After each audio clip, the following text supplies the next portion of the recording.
যদি এই মুহূর্তে ডেড বডি হয়ে যায়, কিছুক্ষণের মধ্যে দেখবেন আমার আপনার গায়ের পোশাকগুলা খুলে দেওয়া হবে। পোশাকগুলা খুলে দেয়া বড়ই পাতার গরম জল দিয়ে আমাকে আপনাকে গোসল দেওয়া হবে। গোসলটা দেওয়ার পরে ভাইয়ার আমার, রাজা বলেন, বাদশা বলেন, মন্ত্রী বলেন, মিনিস্টার বলেন, ধনী বলেন, গরিব বলেন, সবার জন্য একই রঙের পোশাক এই বাহিরনগর বাজেতপুর বাজার থেকে আইলাম। ওই ব্যক্তিটার গায়ের মধ্যে সেই সাদা রঙের পোশাকটা পরানো হইব। এই সাদা রঙের পোশাক পরাইয়া আমাকে আপনাকে এমন একটা গাড়ি দিয়া আপন দেশে পাঠানো হইব। যাবার বেলায় গাড়ি আছে, কিন্তু ওখান থেকে আসার কোনো গাড়ি ঘোড়া নাই, ঠিক না বেঠে? কবর দেশ এমন একটা দেশ, যেই দেশে গেলে আসার কোনো সুযোগ নাই। ওই কবরের মধ্যে কত বছর থাকতে হবে, কতদিন থাকতে হবে, এর নির্দিষ্ট কোনো গ্যারান্টি পৃথিবীর কোনো মুফতি সাহেব, মুহাদ্দিস সাহেব দিতে পারবে না, ঠিক না বেঠে? এই জন্য একটু আগে আমার শায়ের জানে আলম বলে গিয়েছে, কবি লিখেছেন, মে কবরে अंधेरी में घबराऊंगा जब तन्हा, इमदाद मेरी करने आ जाना रसूल अल्लाह, इमदाद मेरी करने आ जाना रसूल अल्लाह। কবি বলতেছেন, আমরা যখন কবরে গিয়া ছটফট করব, কোনো কিছু জানবো না, পাইবো না। কবি বলতেছি, ইয়া রাসূলুল্লাহ, দুনিয়াতে তো বন্ধু বান্ধবের অভাব নাই, ভালোবাসার মানুষের অভাব নাই, কবরে গেলে তো আপনি নবী ছাড়া আপন কেউ নাই। এই জন্য কবি বলতেছেন, ইমদাদ মেরি করনে আ জানা রাসূল আল্লাহ। ও গো নবীজি, নবীজি, আপনি আমাদের দুনিয়ারই সম্বল নয়, আপনি আমাদের কবরের সম্বল, ঠিক না বেঠিক? তাহলে কবরে আমার নবীকে আপন হিসেবে পাইতে চাই কি চাই না? তাইলে আব্বাজির আমার, যেই নবী আমার আপনার দুনিয়ার সাথী, কবরের সাথী, হাসরের সাথী, মিজানের সাথী, ফুলসিরাতের সাথী, ও যুবকের দলের আমার বাবাজিরা, ওই নবীর মহব্বতে দুরূদ শরীফের আওয়াজটা আস্তে হবে নাকি জোরে হবে? তাইলে সামনে যে আওয়াজ, পিছনে সেই আওয়াজ, মধ্যখানে কি আওয়াজ দিয়ে পড়ুন, আল্লাহুম্মা সাল্লি, মাশাআল্লাহ, মাওলানা মুহাম্মদ ওয়া আলা আলি সাইয়্যিদিনা মাওলানা।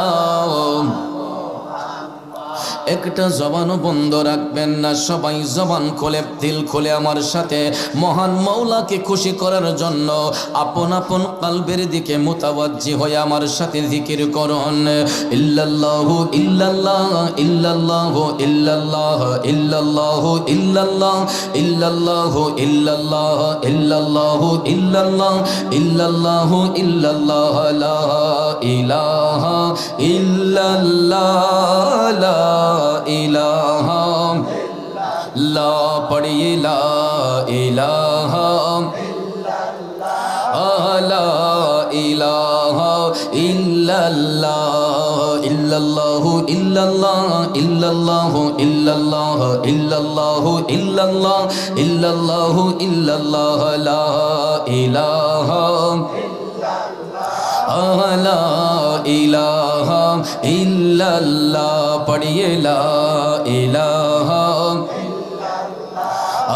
লা ইলাহা হাসবি রাব্বি জাল্লাল্লাহ মা ফি কলবি গায়রুল্লাহ, হাসবি রাব্বি জাল্লাল্লাহ মা ফি কলবি গায়রুল্লাহ, নূর মুহাম্মদ সাল্লাল্লাহু ইল্লাল্লাহ ইল্লাল্লাহ ইল্লাল্লাহ ইল্লাল্লাহ ইল্লাল্লাহ ইল্লাল্লাহ ইল্লাল্লাহ ইল্লাল্লাহ ইল্লাল্লাহ লা ইলাহা ইল্লাল্লাহ লা ইলাহা লা জুরে লা ইলাহা লা ইলাহা ইল্লাল্লাহ পড়িয়ে লা ইলাহা লা ইলাহা লা ইলাহা ইল্লাল্লাহ মুহাম্মাদুর রাসূলুল্লাহ সাল্লাল্লাহু আলাইহি ওয়াসাল্লাম। একটা জবানও বন্ধ রাখবেন না, জবান খুলে উচ্চস্বরে বলুন আল্লাহু আকবার। আর একটু মায়ার সুরে পড়ি ইয়া রাসূলুল্লাহ। আল্লাহ রাব্বুল আলামিন আহকামুল হাকিমিন সূরা আনফালের 2 নম্বর আয়াতে কারিমার মাধ্যমে আমাদেরকে জানিয়ে দিয়েছেন, বিসমিল্লাহির রহমানির রহিম।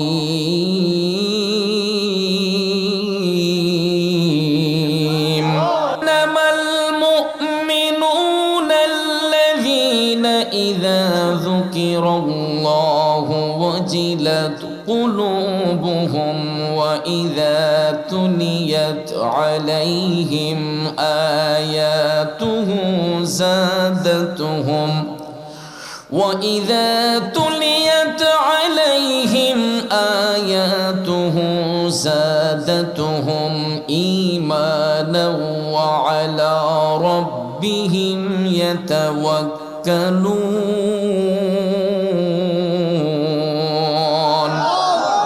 আমার আল্লাহ বলেন, নিশ্চয়ই মুমিন ব্যক্তিরা এরকমই হয়। মুমিন ব্যক্তিরা এরা এমনই হয়, যখন তাদের সামনে আল্লাহর নাম উচ্চারণ করা হয় তাদের অন্তরসমূহ তখন ভীত হয়ে যায়, কম্পন সৃষ্টি হয়ে যায়। আর যখন তাদের সামনে আমার আল্লাহর আয়াত সমূহ পাঠ করা হয় তখন তাদের ঈমানের জজবাটা আরো বৃদ্ধি পেয়ে যায়। সুবহানাল্লাহ কম। আর তারা নিজেদের রবের উপর নির্ভর করে। ও বন্ধুরা, আমার বাবাজিরা, এখানে মুমিনদের কথা আল্লাহ পাক উল্লেখ করেছেন। অর্থাৎ মুমিন ব্যক্তিরা যখন তাদের সামনে আল্লাহ পাকের নাম উচ্চারণ করা হয় তখন তাদের অন্তরের সাথে সাথে আল্লাহর ভয়ে জাগ্রত হয়ে যায়, আল্লাহ তাআলার ভয়ে জাগ্রত হয়। শুধু তাই নয়, তখন তাদের সামনে যখন কোরআনের আয়াতগুলা পাঠ করা হয় তখন তাদের ঈমানের খুঁটিটা আরো বেশি মজবুত হয়ে যায়। এই জন্য ভাইয়ের আমার, মুমিন ব্যক্তিরা তাদের জীবনী পড়ে দেখবেন তারা সব সময় নেক আমলের মধ্যে থাকতেন, তারা সব সময় কোরআনে পাক নিয়ে তারা গবেষণা করতেন, কোরআনে পাকের চর্চা করতেন। ঠিক না বিঠে? কিন্তু দুঃখ লাগে, কষ্ট লাগে ওই জায়গায় আমরা মুসলমানের সন্তান হইয়া পৃথিবীর উত্তম সংবিধান মহাগ্রন্থ আল কোরআন, আজকে মুসলমানের ঘরের মধ্যে কোরআন থাকা সত্ত্বেও আমরা সঠিকভাবে কোরআন শরীফের হেফাজত করি না। কথা কোন ঠিক কিনা? পৃথিবীর যতটা রাষ্ট্র রয়েছে প্রত্যেক রাষ্ট্রের মধ্যে রাষ্ট্রীয় সংবিধান আছে না নাই? কিন্তু ভাইয়ার আমার, পৃথিবীর মধ্যে সর্বশ্রেষ্ঠ সংবিধান হচ্ছে মহাগ্রন্থ আল কোরআন, যেখানে আপনি পারিবারিক শিক্ষা পাবেন, সামাজিক শিক্ষা পাবেন, রাষ্ট্রীয় শিক্ষা পাবেন, অর্থনৈতিক শিক্ষা পাবেন। মানুষের জীবন চলতে গিয়া যা যা শিক্ষা নেওয়া দরকার এই মহাগ্রন্থ আল কোরআন আমাকে আপনাকে সেই গাইডনেস করে। দুঃখ লাগে ওই জায়গায় মুসলমানের সন্তান হওয়া সত্ত্বেও যদি জিজ্ঞেস করি, ভাইয়া আপনি সূরা ফাতিহাটা একটু তেলাওয়াত করেন তো, অনেক মুসলমানরা কয়, হুজুর আমি তো মক্তবে পড়ি নাই, আমি তো আরবি শিক্ষা জানি না। ঠিক না ঠিক? হুজুর আমি আরবি শিক্ষা জানি না, আমি সূরা ফাতিহা পড়তে পারি না, সূরা ইখলাস পড়তে পারি না, সূরা নাস পড়তে পারি না, সূরা ফালাক পড়তে পারি না। এ বন্ধুরা আমার, বাবাজিরা, তাইলে আমার আপনার পক্ষে যদি অ্যান্ড্রয়েড মোবাইল ফোন চালানো সম্ভব হয়, আমার আপনার পক্ষে যদি অসাধ্যকে সাধন করা সম্ভব হয়, তাইলে কোরআন শরীফ তেলাওয়াত করা সম্ভব হবে না কেন? আসল কথা হলো আমরা কোরআন শরীফ ঘরের মধ্যে রাখি ঠিক, কিন্তু এই কোরআন শরীফের যত্ন আমরা করি না। কথা কোন ঠিক কিনা? কিন্তু মুমিন ব্যক্তি যারা হয়, আল্লাহওয়ালা ব্যক্তি যারা হয়, দিনদার যারা হয়, পরহেজগার যারা হয়, তারা দেখবেন সব সময় তাদের সিনার মধ্যে কোরআনের মহব্বত থাকে। আল্লাহর ওলিগণ সব সময় দেখবেন তারা কোরআন পাকের আয়াত তেলাওয়াত করে, তারা সব সময় নবীর দুরূদ শরীফে মাশগুল থাকে, তারা সব সময় জিকিরে মাশগুল থাকে। কথা কোন ঠিক কিনা? মোট কথা, আল্লাহর ওলি যারা হয়, আল্লাহর বন্ধু যারা হয়, তাদের চিন্তায় চেতনায় সব সময় একটাই জিনিস কাজ করে, মৌলাকে তাল্লাশ করা, মৌলার দর্শন খোঁজা। এটাই হলো আল্লাহর ওলিদের কাজ, এটাই হলো মুমিনদের কাজ। কথা বলেন ঠিক না বেঠে? কিন্তু বাবাজিরা আমার, বন্ধুরা আমার, এমন একটা ফিতনার জামানার মধ্যে আমরা পড়ে গেলাম, এমন একটা ফিতনার জামানার মধ্যে এসেছি। এই জামানার মধ্যে আইসা দেখা যায় আল্লাহর ওলিদের কোনো সম্মান আমরা দিতে পারি না। আল্লাহর ওলিদের মাজার শরীফের মধ্যে অনেক জায়গায় হামলা হয়, অনেক জায়গার মধ্যে আল্লাহর ওলিদের শানে বেয়াদবি করা হয়। ঠিক না বেঠে? একটা কথা মনে রাখবেন বাহিনগরের মুসলমানেরা, বেয়াদবে রাসূল যারা, নবীর দেখা পাবে না। ঠিক না বেঠে?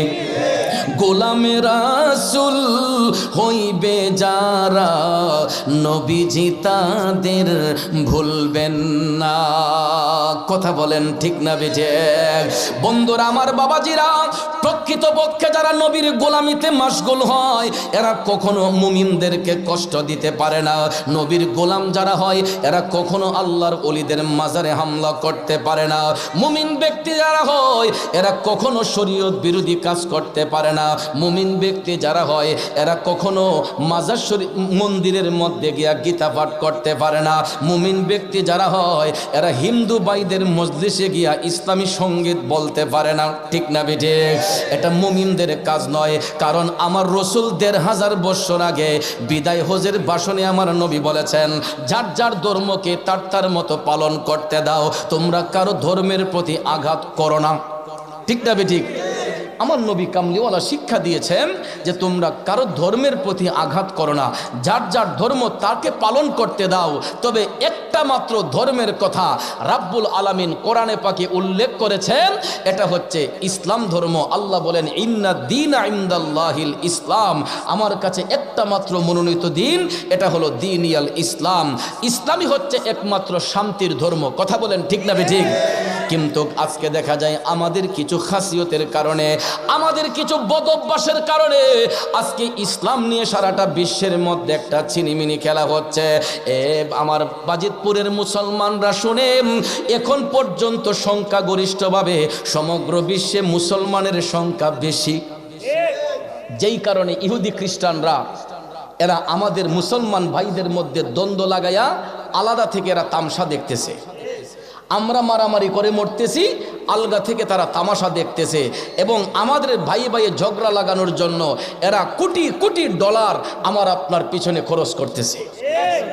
কোটি কোটি ডলার, কোটি কোটি পাউন্ড আমার আপনার পিছনে খরচ কইরা আমরা মুসলমান ভাইদেরকে দিয়া দ্বন্দ্ব লাগাইয়া এরা আলাদা থেকে তামসা দেখতেছে। কিন্তু বাংলার মুসলমানরা শুনো রে, আমার নবী কামলিওয়ালা বলেছেন, একটা মুমিন যদি এক পাল্লায় হয়, ১ কোটি মুনাফিক যদি এক পাল্লায় হয়, আমার নবী বলেছেন মুমিনের পাল্লাটাই ভারী হবে। ১ কোটি মুনাফিক যদি এক পাল্লায় হয়, একটা মুমিন যদি এক পাল্লায় হয়, আমার নবী কামলিওয়ালা বলেছেন একজন মুমিনের সম্মানই আমার আল্লাহর দরবারে বেশি। কারণ আপনারা ইতিহাস গাইটা দেখবেন, ইতিহাস পড়া দেখবেন, ইসলাম কায়েম হওয়ার পর থেকে এ যাবৎ পর্যন্ত যতটা যুদ্ধ সংগঠিত হয়েছে, প্রত্যেকটা যুদ্ধের ময়দানে ইমানদারের পক্ষে লোক ছিল কম, বাতিলের পক্ষে লোক ছিল বেশি। ইসলাম কায়েম হওয়ার পর থেকে এ যাবৎ পর্যন্ত যতটা যুদ্ধ সংগঠিত হয়েছে, প্রত্যেকটা যুদ্ধের মাঝে মুনাফিকের সংখ্যা ছিল, কাফেরের সংখ্যা ছিল বেশি, আর মুমিনের সংখ্যা ছিল কম। তবে একটা কথা মনে রাখবেন, মুমিনের সংখ্যা কম হলেও আমার আল্লাহর কাছে মুমিনদেরই জয় হয়। ঠিক না বেঠে? আপনি ইতিহাস ঘাটেন, বদরের যুদ্ধের দিকে তাকান, কাফেরের সংখ্যা ছিল 15,000-এরও বেশি, মুমিনদের সংখ্যা ছিল মাত্র 313 জন। কথা কোন ঠিক কিনা? এইরকম আপনি উহুদের যুদ্ধের দিকে তাকান, খাইবারের যুদ্ধের দিকে তাকান, খন্দকের যুদ্ধের দিকে তাকান, কারবালার ময়দানে তাকান, দেখবেন লক্ষ্য করে কাফেরের সংখ্যা, মুনাফিকের সংখ্যা বেশি ছিল, মুমিনদের সংখ্যা কম ছিল। মুমিনদের সংখ্যা যদিও কম হয়, কিন্তু জয় হবে ইমানদারের, জয় হবে মুমিনের। কথা কোন ঠিক না বেঠে? বন্ধুরা আমার নবীর পক্ষে অংশগ্রহণ করে সাহাবায়ে কেরাম জিহাদের ময়দানে শরীক হয়ে যুদ্ধ করেছেন। এ বন্ধুরা আমার, বাবাজিরা, ইয়ারমুকের যুদ্ধ যখন সংগঠিত হয়েছিল, ইয়ারমুকের যুদ্ধ যখন সংগঠিত হয়েছিল, আমার নবীর পক্ষে নবীর একজন সাহাবী অংশগ্রহণ করেছিলেন। ওনার নাম হচ্ছে হযরতে খালিদ বিন ওয়ালিদ রাদিয়াল্লাহু তাআলা আনহু। চিল্লায়া কন্না সুবহানাল্লাহ। আরে নবী নবী কইরা আমার মরণ যেন হয় গো, নবী নবী কইরা আমার মরণ যেন হয়। ভাইরে ওই মরণে পাইব শান্তি, ওই মরণে পাইব শান্তি, থাকবে না রে ভয়। নবী নবী কইরা আমার মরণ যেন হয় গো, নবী নবী কইরা আমার মরণ যেন হয়। আমার নবীর নাম মুবারক মুখে নিয়া আমি আপনি মরতে চাই কি চাই না? এ বাহেরনগরের প্রেমিকরা দুইটা হাত তুলে দেখান, কে কে নবীর জন্য জীবন দিতে পারি? আল্লাহু আকবার, ইয়া রাসূলুল্লাহ, গাউসুল আজম দস্তগীর। আরে ওই মরণে পাইব শান্তি, ওই মরণে পাইব শান্তি, থাকবে না রে ভয়। নবী নবী কইরা আমার মরণ যেন হয় গো, নবী নবী কইরা আমার মরণ যেন হয়। খারাপ লাগতেছে বাবাজিরা, জগতের বন্ধুরা রে,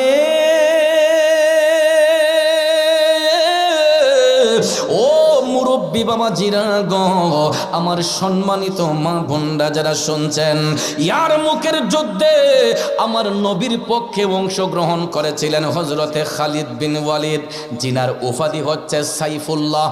নাম কি? সাইফুল্লাহ শব্দের অর্থ আল্লাহর তরবারি। সুবহানাল্লাহ কোন? সাইফুল্লাহ শব্দের অর্থ আল্লাহর তরবারি। আমার বাবাজিরা, বন্ধুরা, খালিদ বিন ওয়ালিদ ইয়ারমুকের যুদ্ধে সংগঠিত যখন হইল, অংশগ্রহণ করলেন নবীর পক্ষে লড়াই করার জন্য। খালিদ বিন ওয়ালিদের হাতের মধ্যে একটা তরবারি ছিল।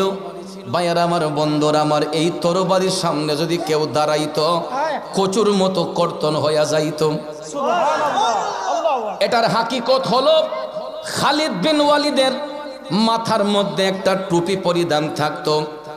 ওই টুপিটা যতক্ষণ খালিদ বিন ওয়ালিদের মাথার মধ্যে থাকতো, খালিদ বিন ওয়ালিদ বলতেন, পৃথিবীতে এমন কোন শক্তি দেখি না যে আমার তরবারির সামনে দাঁড়াইয়া কথা বলবে। আমার বাবাজিরা, বন্ধুরা, ইয়ারমুকের যুদ্ধ সংগঠিত হলো, যুদ্ধের ময়দান উত্তপ্ত। খালিদ বিন ওয়ালিদ তরবারি হাতের মধ্যে নিয়া ইয়ারমুকের যুদ্ধে অংশগ্রহণ করলেন। তিনি তরবারি চালাইলেন। কাফেররা যখন হামলা করলো, দেখা যায় খালিদ বিন ওয়ালিদের তরবারির সামনে যারা পড়তো, কচুর মতো কর্তন হয়ে যাইত। একটা একটা করে কর্তন করতে লাগলেন। হঠাৎ করে দেখা যায় চতুর্দিক থেকে বৃষ্টির মতো তীর আসতে শুরু করল। তীর যখন আসা শুরু হলো, খালিদ বিন ওয়ালিদ ডানে বামে সামনে পিছনে তিন তরবারির আঘাত ফিরাচ্ছেন। হঠাৎ করে তরবারি নাড়তে গিয়া ওনার মাথার মধ্যে একটা তীর আইসা যখন ঢুকলো, তীরটা মাথার মধ্যে ঢুকে নাই, টুপির মধ্যে লাইগা টুপিটা মাথা থেকে পড়ে গেছে। খালিদ বিন ওয়ালিদের মাথার মধ্যে যেই টুপিটা পরা ছিল, এই টুপিটা মাটির মধ্যে যখন পড়ে গেছে, জমিনে পড়ে গেছে, সাথে সাথে খালিদ বিন ওয়ালিদের শরীরটা একবারে ড্যামেজ হয়ে গেছে। তোনার হাতের তরবারিটা রাইখা তিনি টুপি খুঁজতে ব্যস্ত হয়ে গেলেন। যুদ্ধের ময়দান উত্তপ্ত, কিন্তু খালিদ বিন ওয়ালিদ হাতের তরবারি ছাইরা তিনি টুপি খুঁজতে ব্যস্ত হয়ে গেলেন। সবাই ডাক দিয়া কয়, ও খালিদ বিন ওয়ালিদ, আপনি তরবারিটা রাইখা দিলেন কেন? জিহাদের ময়দান তো উত্তপ্ত, আপনি তাড়াতাড়ি তরবারি হাতের মধ্যে নেন। খালিদ বিন ওয়ালিদ কারো কথা শোনে না, তিনি টুপি খুঁজতে লাগলেন। তিনি টুপি খুঁজতে লাগলেন, কারো কথার মধ্যে তিনি সাড়া দেন না। অনেকক্ষণ ধরে তিনি টুপি খুঁজতেছেন। একদিকে দেখা যায়, ওই দিকে দেখা যায়, চতুর্দিক থেকে তরবারি আইসা অনেক নবীর উম্মতের গায়ের মধ্যে ঢুকে যাচ্ছে। এক পর্যায়ে খালিদ বিন ওয়ালিদের শরীর মুবারক কয়েকটা তীরের আঘাত ঢুকছে, কিন্তু তীরের আঘাত লাগলেও খালিদ বিন ওয়ালিদ তিনি টুপি খুঁজতে লাগলেন, টুপি খুঁজতে লাগলেন। খুঁজতে খুঁজতে খুঁজতে অনেকক্ষণ পরে দেখা যায় যেই টুপিটা তীরের আঘাতে মাথা থেকে পড়ে গিয়েছিল, খালিদ বিন ওয়ালিদ ওই টুপিটা আবার পুনরায় খুঁজে পাইলেন। টুপিটা খুঁজে পাইয়া উনি মাথার মধ্যে যখন পরিধান করলেন, আবার পরিপূর্ণ শক্তি তার শরীরের মধ্যে ফিরে এসেছে। শুধু শক্তি নয়, খালিদ বিন ওয়ালিদের চেহারাটা নূরান্বিত হয়ে গেছে। এই জিনিসটা নবীর সাহাবাগণ লক্ষ্য করলেন যে খালিদ বিন ওয়ালিদের মাথার মধ্যে যখন টুপিটা ছিল তখন তার পুরাটা চেহারা উজ্জ্বল ছিল। টুপিটা যখন মাথার মধ্যে থেকে পড়ে গেল, আবার দেখলাম খালিদ বিন ওয়ালিদের চেহারাটা মলিন হয়ে গেছে। এখন পুনরায় আবার টুপিটা যখন ফিরে পাইল, দেখা যায় পুরাটা চেহারা আবার নূরান্বিত হয়ে গেছে। বিষয়টা কি? খালিদ বিন ওয়ালিদ এই টুপি মাথার মধ্যে দেওয়ার কারণে চেহারা নূরান্বিত, আবার টুপি যখন মাথা থেকে পড়ে গেল দেখা যায় তার চেহারা মলিন হয়ে গেছে। তিনি টুপি খুঁজতে লাগলেন। বন্ধুরা সবাই এসে জিজ্ঞেস করলো, খালিদ, আপনি এই যুদ্ধের ময়দান উত্তপ্ত, শত্রুরা আমাদের উপর হামলা করছে, কিন্তু আপনি টুপি খুঁজতে ব্যস্ত হয়ে গেলেন। এই টুপির মধ্যে এমন কি আছে যে আপনি টুপি খুঁজতে ব্যস্ত হয়ে গেলেন যুদ্ধ বাদ দিয়ে? খালিদ বিন ওয়ালিদ ডাক দিয়ে বললেন, ভাইয়েরা, আমার তো বিন্দু মাত্র আমার কোনো ক্যাপাসিটি নাই, আমার সকল বাহাদুরি হচ্ছে এই টুপির মধ্যে। আরো জোরে কন্যা সুবহানাল্লাহ। খালিদ বিন ওয়ালিদ বলেন যে এই টুপি যদি আমার মাথায় না থাকে, একটা বাচ্চার শক্তিও আমার শরীরে থাকে না। আর এই টুপিটা যদি আমার মাথার মধ্যে থাকে, পৃথিবীতে এমন কোনো বাহাদুর নাই আমার তরবারির সামনে দাঁড়াইয়া ইসলামের বিরুদ্ধে কথা বলবে। কি এমন আছে এই টুপির মধ্যে? সবাই আবেগ আপ্লুত হইয়া ডাক দিলেন, ও বন্ধু খালিদ, আমাদেরকে একটু জানান কি এমন হাকিকত এই টুপির মধ্যে রয়েছে যে আপনি যুদ্ধ বাদ দিয়া টুপি খুঁজতে ব্যস্ত? খালিদ বিন ওয়ালিদ ডাক দিয়া কয়, ভাইয়েরা তাইলে শুনো, কেন আমি এই টুপি নিয়ে এত বাহাদুরি করি? খালিদ বিন ওয়ালিদ ডাক দিলেন, বন্ধুরা, আমি যখন আমার মায়ার নবী দয়ার নবীর গোলামির মধ্যে মাশগুল ছিল, আমি যখন নবীজির গোলামিতে মাশগুল ছিলাম, রহমাতাল লিল আলামিন আমাদেরকে সাথে নিয়ে পবিত্র উমরা হজ পালন করছিলেন। কি কি? মায়ার নবী দয়ার নবী আমাদেরকে সাথে নিয়ে পবিত্র মক্কাতুল মুকাররমায় উমরা হজ পালন করেছিলেন। বাইতুল্লাহ শরীফের তাওয়াফ শেষে আমার মদিনার কামলিওয়ালা নবী আমাদেরকে নিয়ে সাফা মারওয়া সাই করলেন। সাফা মারওয়া সাই করার পরে রহমাতাল লিল আলামিন নবী যখন পবিত্র মাথা মুবারক মুন্ডন করবেন, আমার বাবাজিরা, বন্ধুরা, উমরা হজ করার পরে মাথা মুন্ডন করাটা সুন্নত। কি? তবে অনেকেই এখন দেখা যায় যারা একাধিক উমরা করেন, অনেকে চুল কামান না, তিন সাইডে চুল সাইটা নেই। কিন্তু যারা জীবনের ফার্স্টে উমরা করবেন, আপনারা অবশ্যই উমরা হজ শেষ করে মাথা মুন্ডন করবেন, মাথা মুন্ডন করবেন। পরবর্তীতে সেটা মুফাসসিরিনে কেরাম ইস্তেহাদ করে, যাদের মাথার মধ্যে অনেকের অ্যালার্জি, যারা একাধিক উমরা করেন, 10টা 15টা 20টা, অনেক সময় দেখা যায় বেশি মাথার মধ্যে চাষ দিলে অ্যালার্জি রোগের সমস্যা হয়, ঠিক না বেঠিক?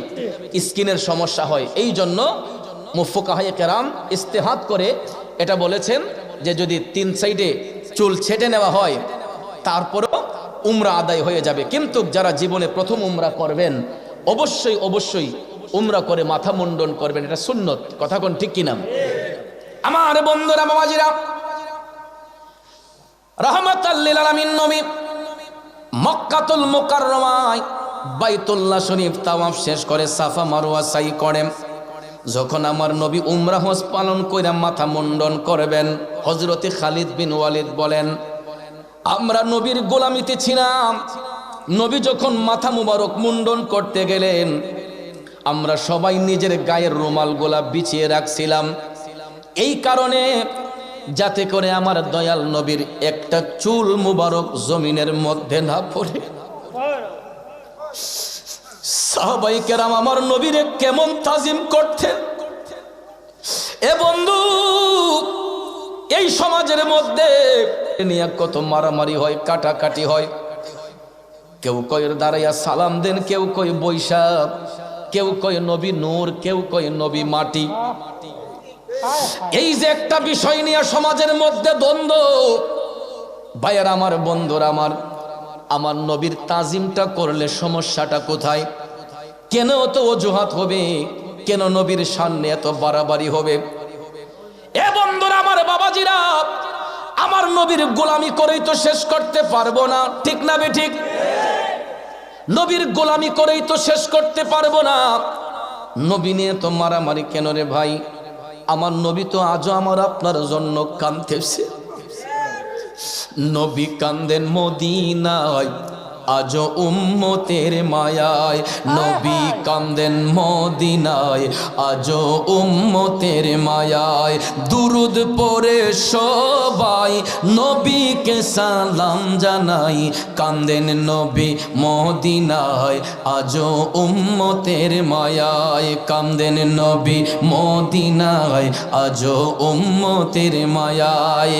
বন্ধুরা বাবাজিরা, নবী যদি আমার আপনার জন্য এখনো কান্দে, তাইলে ওই নবীর মহব্বতটা অন্তরে রাখার দরকার আছে না নাই?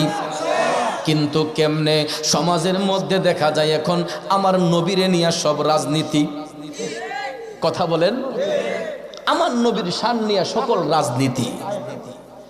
সাহাবায়ে কেরাম আমার নবীরে নিয়ে রাজনীতি করে নাই। সাহাবায়ে কেরাম আমার নবীকে নিয়ে কেউ তর্ক করেন নাই, বিতর্ক করেন নাই। তারা সব সময় আমার নবীর তাজিম অন্তরে রাখতেন, নবীর গোলামি করতেন। আব্বা, নবীর গোলামি করলে লাভ না লস?